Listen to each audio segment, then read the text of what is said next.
Gujarat first news channel द्वारा green Gujarat green Ahmedabad अंतर्गत गोता गोकुळ अनुदानित निवासी प्राथमिक शाळा खाते वृक्षारोपण कार्यक्रम योजायो હતો, જેમાં શાળાના બાળકો અને શિક્ષકો દ્વારા 10 થી વધુ છાયાદાર અને ઔષધી વૃક્ષોનું વાવેતર કરવામાં આવ્યું હતું અને શાળામાં ઉત્સાહપૂર્વક બાળકો અને શિક્ષકોએ પર્યાવરણ સુરક્ષાના સંયુક્ત સંદેશને બહાલી આપી હતી।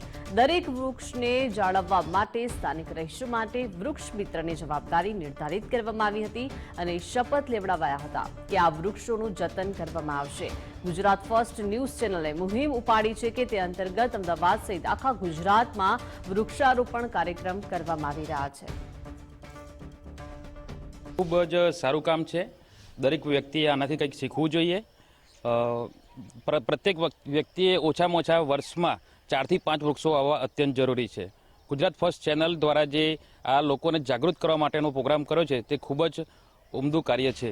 આ ગુજરાત ફર્સ્ટ ન્યૂઝ ચેનલમાં એ લોકોએ અહીંયા આવીને અમારી જોડે વૃક્ષો વવડાવ્યા।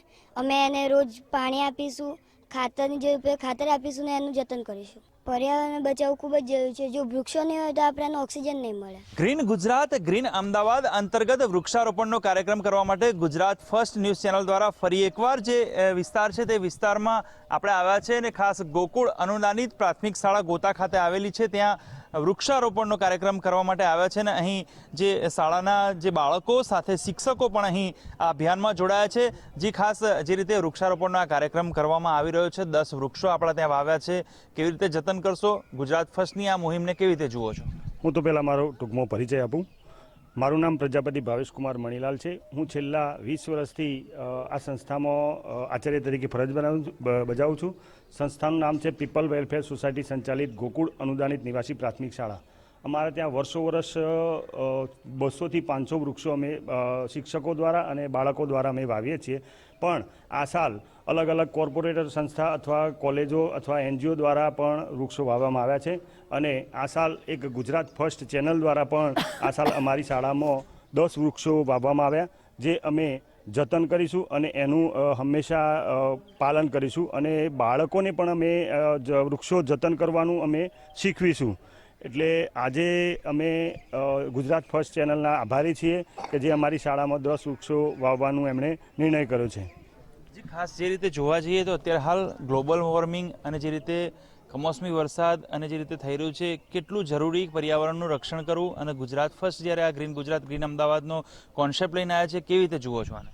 ગુજરાત ફર્સ્ટ દ્વારા સૌપ્રથમવાર એક આગવી પહેલ જે શરૂ કરી છે એ બહુ અંતરથી મતલબ કે બહુ આનંદદાયી વસ્તુ છે કે ગુજરાત ફર્સ્ટ દ્વારા અમારી સ્કૂલમાં આજે 10 વૃક્ષો વાવવાના છે અને 10 વૃક્ષોના વાવવાની સાથે એમનું જતન કરવાનું પણ અમે જવાબદારી લઈએ છીએ। નાના છોડથી લઈને મોટા થયા તો સુધી બાળકો પણ અમારી સાથે સહભાગી છીએ અને આ ગુજરાત ફર્સ્ટનું આ જે આગવી પહેલ શરૂ કરી છે એ બધા ગુજરાત ફર્સ્ટનો બહુ ખૂબ ખૂબ આભાર માનીએ છીએ। ખાસ બાળકો જાગૃત થાય અને આવનારી પેઢી સુદૃઢ બને તે માટે ખાસ પર્યાવરણનું જતન કરવું જરૂરી છે।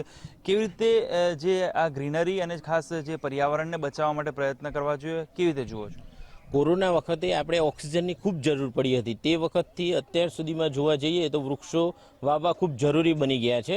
ગુજરાત ફર્સ્ટ દ્વારા જે આ અભિયાન ચાલુ કરવામાં આવ્યું છે વૃક્ષારોપણનું, એ ખૂબ જ આનંદદાયી અને જાગૃતિ બાળકોની અંદર આવે એ પ્રમાણેનો કાર્યક્રમ કરી રહ્યા છે અને અમારી શાળાની અંદર 10 વૃક્ષો વાવી અને આ અભિયાનની શરૂઆત કરવામાં આવી છે, તે બદલ ખૂબ ખૂબ આભાર। તો ખાસ આ ગોકુળ અનુદાનિત જે પ્રાથમિક શાળા છે તે આ સંસ્થા છે તે ખૂબ ગુજરાતમાં જે અનાથ બાળકો છે, જેમના માતા પિતા નથી, તે બાળકોને અહીં લાવીને તેમનું જતન કરે છે, તેમને શિક્ષણ આપે છે। એવી આ સંસ્થામાં બાળકોને સંસ્કારનું સિંચન થાય તે માટે ગુજરાત ફર્સ્ટ દ્વારા ખાસ વૃક્ષારોપણનો કાર્યક્રમ કરવામાં આવ્યો અને બાળકો અને શિક્ષકોએ શપથ લીધા છે કે આવનારા સમયમાં આ 10 વૃક્ષોનું જતન કરશે અને વૃક્ષારોપણના કાર્યક્રમોમાં સતત ભાગ લેશે। કેમેરા પર્સન અંકિત દવે સાથે સચિન કડિયા, ગુજરાત ફર્સ્ટ, અમદાવાદ।